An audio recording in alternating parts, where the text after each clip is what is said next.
Meu nome é Arthur Pinto Filho, eu sou promotor de Justiça de Direitos Humanos, área da Saúde Pública do Ministério Público de São Paulo. É com muito prazer, satisfação e honra que participo dessas conferências regionais preparatórias da 7ª Conferência Estadual de Saúde do Estado de São Paulo. Acho fundamental a preparação da sociedade paulista e brasileira para discutir com profundidade e com sabedoria os destinos do SUS. Antes de entrar no SUS, eu queria falar um pouquinho do Ministério Público para que se entenda a diferença do Ministério Público antes da Constituição de 88 e hoje, em que o Ministério Público tem funções que até então não tinha, como na área da saúde pública. E essas funções são, para muita gente, ainda desconhecidas. Não é por coincidência que a Constituição de 88 mudou basicamente o Brasil inteiro, mas dois temas mudaram profundamente: a saúde pública e o Ministério Público. O Ministério Público até 88 era conhecido pelo promotor da área criminal. Era o promotor do júri, era o promotor da área criminal que fazia a acusação contra os delinquentes, os criminosos, e essa função até hoje nós exercemos. Mas, a partir de 88, o Ministério Público, como por dizer, ganhou um outro braço. Ele continua com o seu braço criminal, com a sua percussão criminal, mas ganhou um braço, vamos dizer assim, de busca e de proteção dos direitos maiores da sociedade. Então, a partir de 88, o Ministério Público tem possibilidade de atuar em inúmeras áreas que antigamente não tinha. Por exemplo, na área da habitação e urbanismo, na área do consumidor, na área do meio ambiente, na área da defesa do patrimônio público. São funções relativamente novas do Ministério Público que começam a ser conhecidas recentemente da sociedade. E mais recentemente ainda, o Ministério Público de São Paulo abriu uma nova vertente, que é a vertente da defesa dos direitos humanos. Dentro dos direitos humanos, nós temos uma promotoria da área da saúde pública. E é muito importante que se perceba o seguinte: cada cidade desse Brasil haverá um promotor de justiça com possibilidade de atuar na área da saúde pública. Por menor que seja a cidade, por menos organizada que ela seja, lá haverá um promotor e as demandas da saúde pública podem ser levadas por qualquer pessoa do povo, quer seja do Conselho Estadual, quer seja do Conselho Municipal de Saúde, ao promotor de justiça daquela cidade, que terá necessariamente de tomar as providências necessárias para aquela situação ser contornada e ser solucionada. Então vejo que coisa interessante. A área da saúde pública do Ministério Público, embora recente, ela já atuou com muita proximidade e com muita organicidade com os movimentos sociais e com os movimentos de base da saúde pública.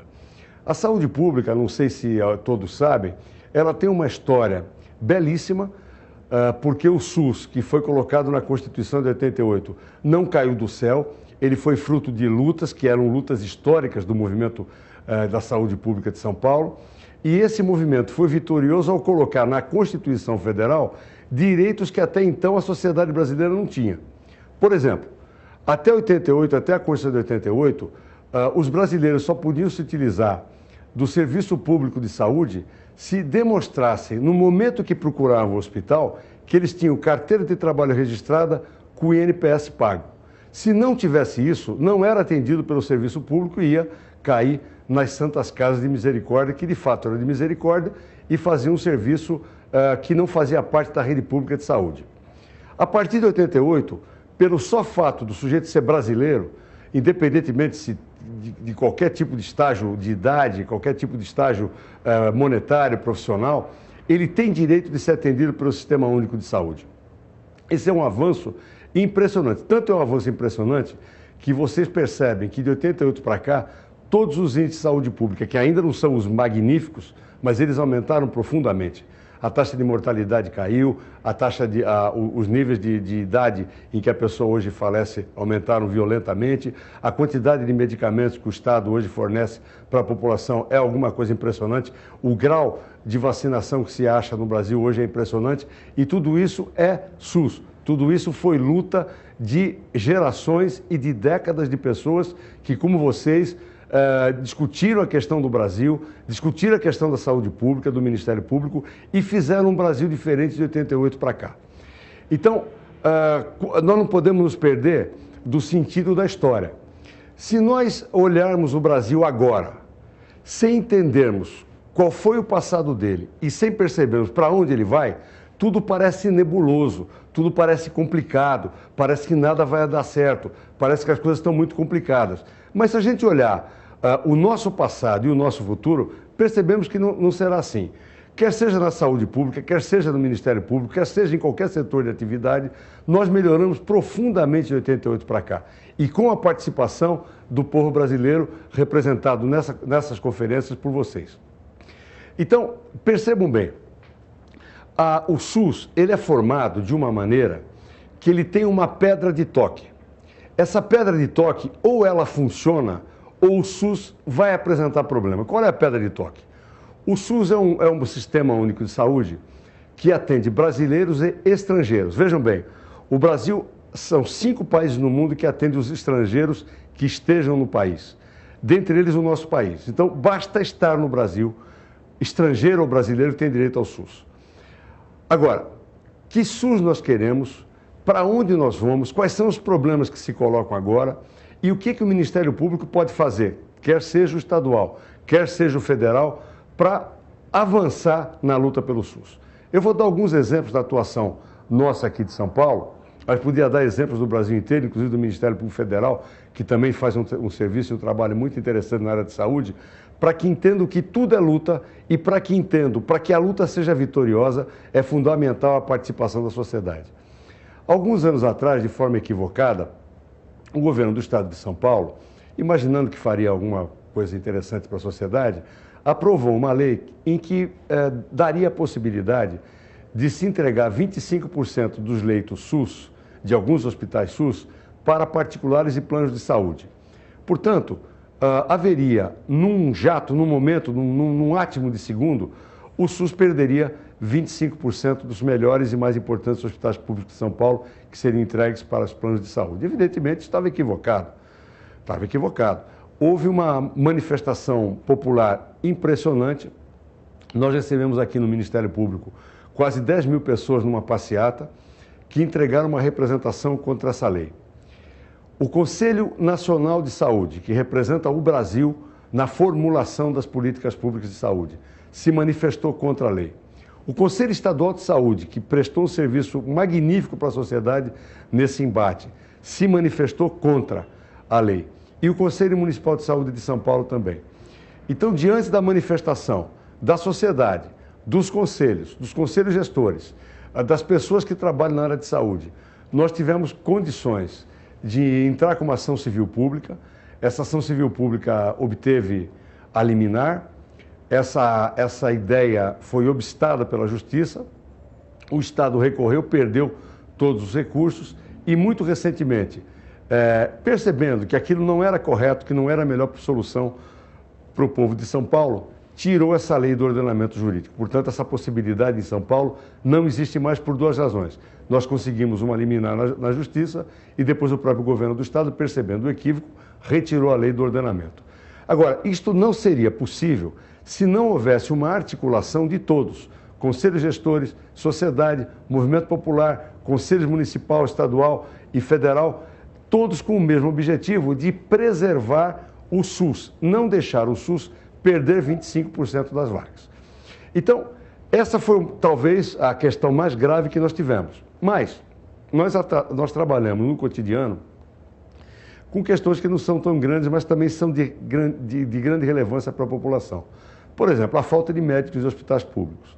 Nós todos sabemos que a questão dos médicos é uma questão hoje complicada no Brasil inteiro, porque existem algumas especialidades médicas em que já não há mais interesse dos estudantes em se fixar nelas. Por exemplo, a questão da pediatria, a questão da clínica geral. Os médicos cada vez menos vão para essas áreas por várias razões. Eles têm todo o direito de ir ou não ir. Cabe agora o governo federal estabelecer uma política pública para que os estudantes tenham interesse em retornar a essas especialidades. Por quê? Porque está cada vez mais complicado se conseguir pediatras para hospitais públicos e privados. Os pediatras hoje são raríssimos nos hospitais públicos e privados. Atualmente mesmo nos jornais tem noticiado que grandes hospitais privados de São Paulo têm fila de 6, 7, 8 horas no atendimento de pediatria nos finais de semana. Justamente porque são poucos os pediatras, são poucos os clínicos gerais. Então, a falta de médicos, ela se dá no setor público, se dá mesmo, e também se dá no setor privado. Então, a sociedade tem que entender e pressionar o governo, porque não é possível continuar numa situação em que você não tem especialistas nas áreas mais fundamentais, do sistema público de saúde, que é a pediatria e a clínica geral. Pois muito bem, nós, como Ministério Público, portanto, precisamos dos olhos e ouvidos da sociedade brasileira e paulista para que leve até as promotorias as demandas pequenas e grandes que tem em relação ao SUS. Nós sabemos muito bem que em várias cidades, e eu cito, por exemplo, o Vale do Ribeira, em que o sistema, a rede de assistência da psiquiatria é praticamente inexistente. Então, é fundamental que a sociedade se organize, leve a demanda ao Ministério Público para que essa questão possa ser levada ao gestor e, se não for resolvido junto ao gestor, se leva a questão ao Poder Judiciário, que tem sido muito sensível nas questões relacionadas à saúde pública. Raras as vezes em que nós fomos ao Judiciário e não conseguimos as liminares, porque todos sabem muito bem que a saúde pública, embora tenha melhorado de 88 para cá, ainda está muito longe daquilo que nós precisamos. Vamos tratar um pouquinho agora da questão da participação e do controle social. A sociedade brasileira, ela começa a entender que precisa participar do SUS. O SUS não é uma coisa longínqua, o SUS não é uma coisa que não é de ninguém. Ao contrário, o SUS é de todos nós. Eu fico muito impressionado quando ainda, depois de tantos anos da Constituição de 88 estar em vigor, ouvi algumas pessoas falarem, dando de ombros assim, olha, eu não preciso do SUS para nada. O SUS para mim não existe.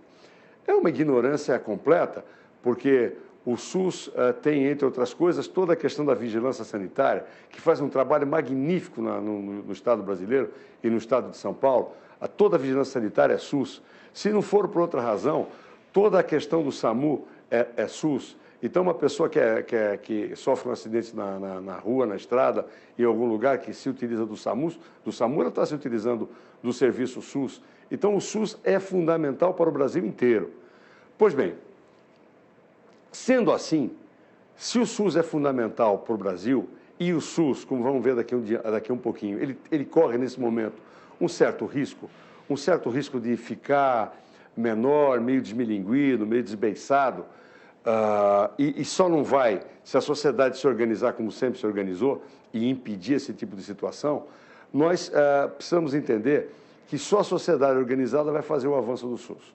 Eu explico por quê. O SUS tem uma pedra de toque, que é o controle social. O controle social se dá de várias maneiras.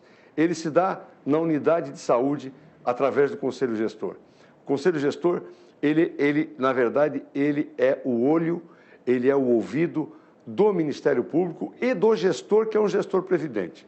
Ele leva ao gestor e leva ao Ministério Público problemas reais daquela unidade de saúde. Falta de médico, falta de limpeza, má organização, sujeira, o que seja.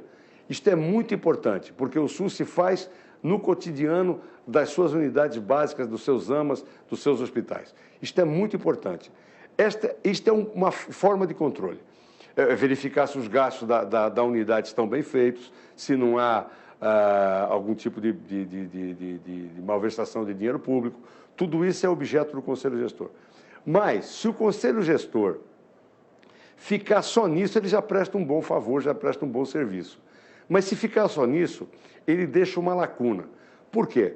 Porque o Conselho Gestor e a participação da comunidade, por meio dos conselhos gestores, por meio dos conselhos municipais, estaduais e federal, eles têm que pensar numa questão macro, numa questão maior, que é a questão da organização do SUS. Vou dar 3 pontos que estão hoje na pauta e que são temas importantes que merecem reflexão de todos os brasileiros. Reflexão mesmo, para saber se o caminho é esse ou não. Eu mesmo tenho dúvidas de alguns caminhos apontados, eu tenho dúvidas, eu não tenho tantas certezas. Eu acho que está na hora do debate. Por exemplo, o Supremo Tribunal Federal deliberou no mês passado uma ação que lá tramitava desde 1999, em que se discutia a legalidade das organizações sociais.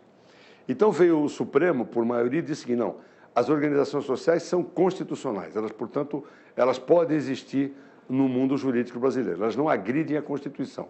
Foi isso que o Supremo falou, mais nada do que isso. Não disse se elas são boas ou são ruins, disse simplesmente que elas podem existir. Bom, podendo existir, elas existem de uma forma justa?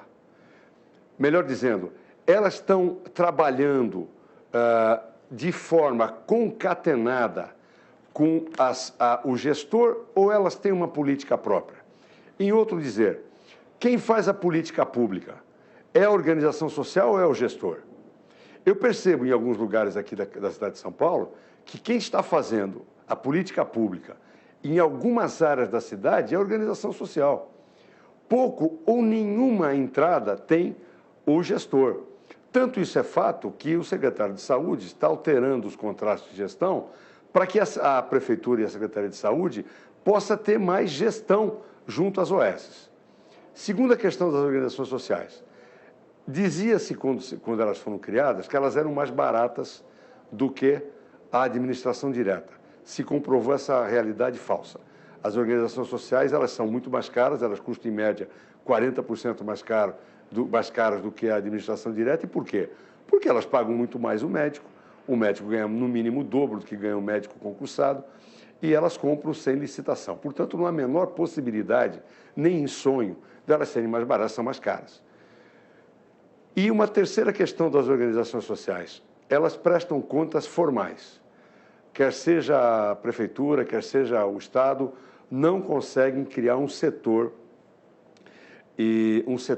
razoável, muito bem equipado, para que faça o acompanhamento das contas públicas. Então, a questão das organizações sociais, mormente na cidade de São Paulo, mormente no estado de São Paulo, elas têm que ser objeto de debate, de profundo debate pelos conselhos e pela participação da comunidade. Elas são boas ou são ruins para a saúde pública de São Paulo? Nós já estamos com elas aqui há mais de 10 anos, portanto, nós já temos um caldo de cultura para poder discutir essa questão de uma forma madura, sem radicalismo, mas de uma forma bastante profunda. A segunda questão que me surge é um projeto de lei que está tramitando com grande celeridade por conta de uma decisão do atual presidente da Câmara de Deputados, que obriga as empresas a contratarem planos de saúde para seus empregados. Então, qualquer empresa, de qualquer lugar do Brasil, tendo empregados contratados, ela terá que dar, além dos salários, ela terá que contratar planos de saúde para os seus funcionários. Esse é um ataque indireto ao SUS, mas é um ataque frontal. Por quê? Porque em primeiro lugar, os planos de saúde eles não têm hoje, e dificilmente terão nos próximos meses e próximos anos, capacidade de aumentar muito a sua produção, que já está absolutamente defasada. Os hospitais dos planos de saúde, eles são muito poucos em vista do que tem de gente já que eles asseguram e que, portanto, se aumentar o número de segurados, vai ter problema no plano de saúde. E o pior de tudo é que se aponta, se isto for aprovado, que o SUS será alguma coisa para o pobre. O que é uma tragédia nacional, porque o SUS tem um princípio fundamental que me parece decisivo nessa quadra do Brasil, que é o princípio da horizontalidade. Todos podem ser atendidos pelo SUS, pobre ou rico, qualquer pessoa que necessite do SUS será por ele atendido. Então, o SUS poderá se transformar numa coisa menor, numa coisa de gente que já não tem condição nenhuma de trabalho, são os velhinhos, são as pessoas que estão numa situação de penúria muito grande. Isso seria uma tragédia para o Brasil, porque você vai voltar a criar no Brasil gente de primeira, de segunda e de terceira classe. Então, esse é um ataque muito forte ao SUS. A terceira questão que está em debate, que foi aprovada também recentemente, é a participação do capital estrangeiro na saúde pública brasileira. Eu já ouvi muitos argumentos pró e muitos argumentos contra. Eu mesmo tenho mais dúvidas do que certeza. Eu tenho mais dúvidas do que certeza. Mas todas essas questões deverão ser debatidas nessas conferências regionais, que tem que ter um pé na realidade, pensar no SUS para daqui a 10, 20 anos, pensar no Brasil para daqui a 10, 20 anos, que Brasil nós queremos, que SUS nós queremos. Eu tenho absoluta convicção que essas conferências regionais vão significar um salto de igualdade na formatação da Conferência Estadual e da Conferência Nacional de Saúde. Muito obrigado.